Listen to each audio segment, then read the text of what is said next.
हम डिस्कस करेंगे percentage composition and determination of empirical formula and molecular formula.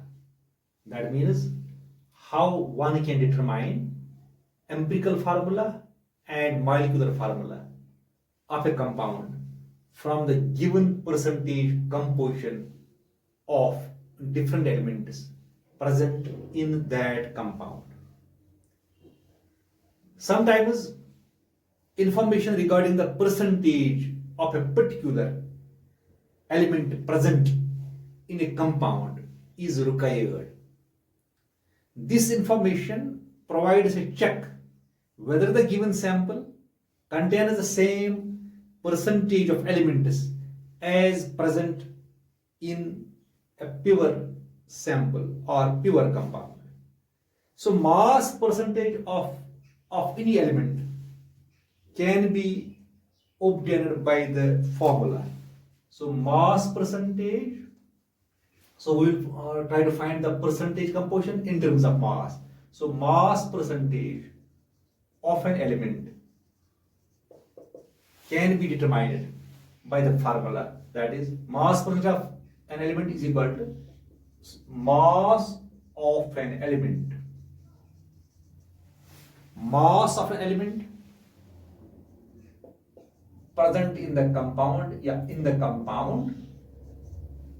divided by molar mass of the compound multiplied by 100. इसे हम निकाल सकते हैं percentage. So let us take an example. Example हम लेंगे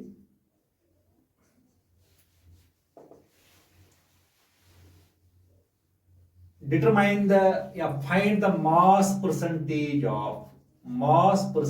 of hydrogen and oxygen in water. ये example है, हमें निकालना है मास. वाटर में दो एलिमेंट्स प्रेजेंट होते हैं, hydrogen and oxygen. So we determine the mass percent of hydrogen and oxygen in water. कैसे हम निकालेंगे? सिंपल वे, हम निकालेंगे mass percentage of hydrogen first. Mass percentage of hydrogen in water is equal to mass of an element in the compound. Hydrogen यहां पर दो मोल है water molecule में. सो ए का मास है 1, will take approximate mass that is 1.008 नहीं लेंगे, हम लेंगे 1. सो 2 का मास यहां बनता है, यहां पर दो हाइड्रोजन है, सो हो गया 2 into 1 grams divided by molar mass of water है, will take approximately that is 18 grams into 100. जब इसको हम करेंगे सालो, we will get 11.18 something. approximately हमें मिलेगा, for example 11 approximately हमें मिलेगा 11. इसी तरह mass percentage of oxygen in water. So यहां पर ऑक्सीजन एक प्रेजेंट है वाटर मॉलिक्यूल में. सो ऑक्सीजन का मास होता है 16 gram divided by 18 gram. So approximately will get, approximately आप इसको सॉल्व करो, हम उसको राउंड ऑफ डेसिमल का मिलेगा आपको, फिर उसको राउंड ऑफ करेंगे. सो आई विल गेट 89. सो इसका मतलब है 11% है ये, दिस इज 89%. असली ये मिलेगा हमें 11.18%, ये मिलेगा हमें 88.79%. सो इसको हमने राउंड ऑफ कर दिया, ये 11% है, दिस इज 89%. सो इस तरह हम निकाल सकते हैं percentage composition of different elements present in a compound. अब इस परसेंटेज कंपोजिशन, अगर हमारे पास percentage composition of elements given होगा, यानी from the given percentage composition, how one can calculate empirical formula and molecular formula. यानी कोई कैसे कैलकुलेट करेगा एम्पिरिकल फार्मूला और molecular formula. Before determining empirical formula and molecular formula, one must have the information about empirical formula. What is empirical formula? Empirical formula. Empirical formula is the formula of a compound which represents the simplest whole number ratio of various elements present in a molecule of a compound. इसका ये मतलब है empirical formula जो है it gives us the simplest whole number ratio of various elements present in a molecule of a compound. For example, you will take glucose. Glucose is a compound. It contains three elements: C, H, and O. Carbon, hydrogen, and oxygen. So, what is the simplest whole number ratio of these elements present? That is 1, C1, H2, O1. That means 1 is to 2 is to 1. That means hydrogen is present here twice carbon and oxygen. जो atoms of hydrogen, they are twice the atoms of carbon and hydrogen in this molecule of glucose. So what is the ratio? This is 1 is to 2 is to 1. So this is the empirical formula of glucose. Now we have molecular formula. Molecular formula of a compound is the formula which shows the exact number of different types of atoms present in the molecule of a compound. That means molecular formula एक ऐसा formula है जो हमें exact number of different elements present in a molecule of a compound. It gives us information about the different types of number of different types of atoms present in the molecule of a compound. For example, if we take glucose का formula C6H12O6, this is the molecular formula of glucose. ये empirical formula, ये molecular formula है. This molecular formula gives us the exact number of different types of atoms. Exact number of different types of atoms. That means this molecule contains 6 carbons, 12 hydrogens, and 6 oxygens. This exact number of different types of atoms. This molecular formula gives us this information, that is exact number of different types of atoms present in the molecule of this compound. So from this formula we can easily know that it contains 6 carbons, 12 hydrogens, and 6 oxygens. Now from the given percentage, how one can calculate empirical formula and molecular formula. If we have a given percentage, we have given percent of different elements present in a compound. So by using that given percentage, how one can calculate the empirical formula and molecular formula of a particular compound. Let us take an example. For example, we have a compound. The percentage of different elements. We have a compound. The percentage of different elements present in that compound is carbon is 80%, hydrogen is 20%, molar mass is given, that is 30U.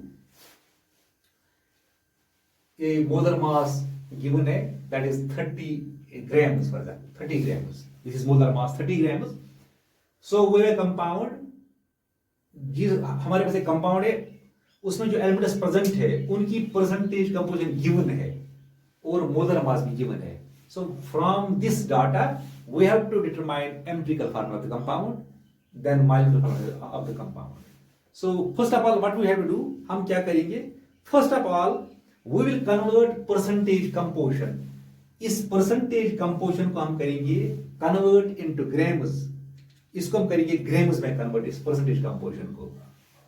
वो कैसे हम कर सकते हैं, we will take the जो हमारे पास we will use 100 grams of the compound. 100 grams of the compound हम करेंगे इस्तेमाल as a starting material. 100 grams of the compound हम करेंगे इस्तेमाल as a starting material. उससे हम क्या करेंगे, इस परसेंटेज को हम करेंगे कन्वर्ट इनटू ग्राम्स. ऐसे ये कार्बन है, ये हाइड्रोजन है, ये इसकी परसेंटेज है, गिवन परसेंटेज है, दैट इज 80% है. ये है 20%. इसको हम ग्राम्स बनाएंगे. ग्राम्स हम कैसे बनाएंगे, आउट ऑफ 100, क्योंकि हमने सैंपल जो लिया है that is 100 grams, so out of 100 grams, 80% का मतलब है 80 ग्राम्स, 20% का मतलब है 20 ग्राम्स, यानी out of 100 grams this is present 80 grams and this is 20 grams. So इस तरह हम कर सकते हैं इसको ग्राम्स में कन्वर्ट, यानी परसेंटेज कंपोजिशन नहीं ग्राम्स में कन्वर्ट करती है by taking the compound, by taking the compound 100 grams of the compound as a starting material. उसके बाद हम क्या करते हैं, हम इन ग्राम्स को हम क्या करते हैं, we convert this into number of moles, यानी कन्वर्ट करते हैं नंबर ऑफ मोल्स में। इसको हम करेंगे नंबर ऑफ मोल्स में कन्वर्ट, नंबर ऑफ मोल्स में। You need to find the empirical formula, इसको हम करेंगे to find the empirical formula for the given percentage. First of all, we will convert the percentage composition into grams by taking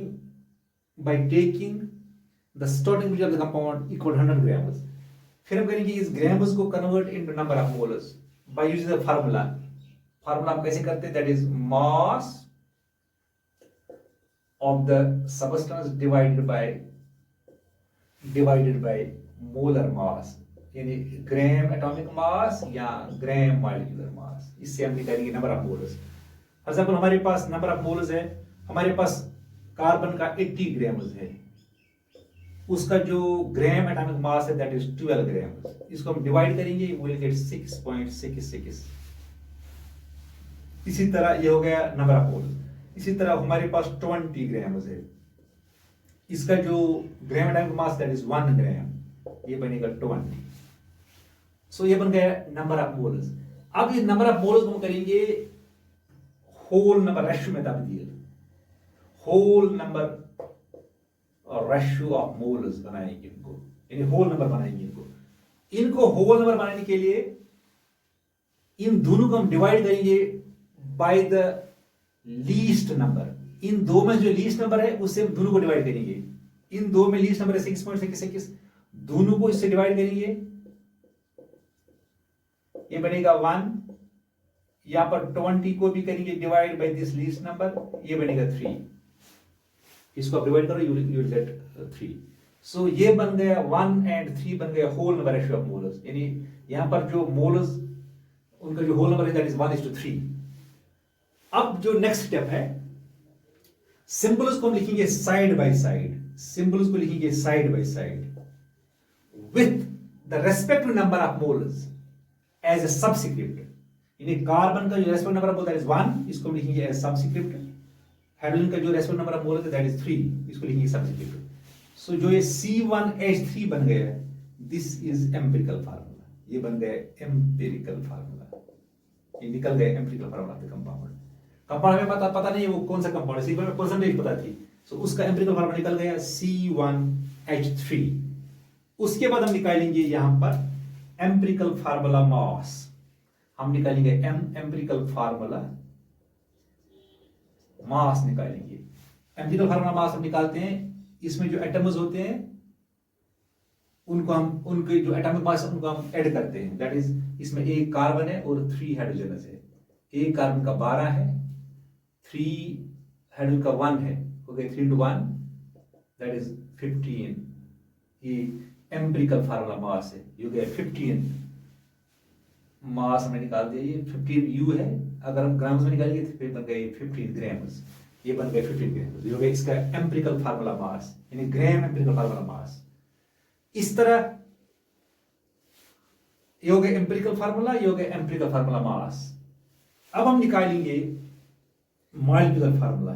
molecular formula is related to empirical formula by the formula n into empirical formula, यानी n into empirical formula। अब यहां पर जो ये n है, ये n है एक नंबर, इट इज इक्वल, इसको हम डिटरमाइन करेंगे, it is equal to molar mass of the compound, यानी गिवन जो है हमारे पास है, divide by empirical formula mass. So यहां पर हम निकालेंगे मोलर मास हमारे पास 30 है, एम्पिरिकल फार्मूला मास हमारे पास है 15, सो ये हो गया 2। सो यहां पर n का वैल्यू निकल गया 2, सो हमने यहां पर n का वैल्यू निकल गया 2। सो अब हम निकाल सकते हैं molecular formula. So molecular formula is equal to n हो गया 2 टाइम्स एम्पिरिकल फार्मूला है C1H3, इसको मल्टीप्लाई करिए ये बनेगा C2H6। So C2H6 is the formula of the compound. ये फार्मूला द कंपाउंड है उस कंपाउंड का फार्मूला जिसकी परसेंटेज हमारे पास गिवन थी, और मोलर मास गिवन था, उसी डाटा को यूज करके हमने ये फार्मूला निकाला है C2H6। So C2H6 is a compound, नेमली इसका नाम है इथेन, है ये इथेन कंपाउंड है। इस तरह हम from the given percentage composition we can determine empirical formula, and from the given percentage composition and molar mass we can determine empirical formula first, then from the molar mass and the empirical formula we can determine molecular formula of a compound. By using this formula, molecular formula is equal to n times empirical formula. So n हम कैसे निकालते हैं? n होता है बराबर molar mass divided by empirical formula mass. So यहाँ पर in case हमने निकाला, in this case हमने n का वैल्यू निकाला यहाँ पर 2. So this was about percentage composition and determination of empirical formula and molecular formula.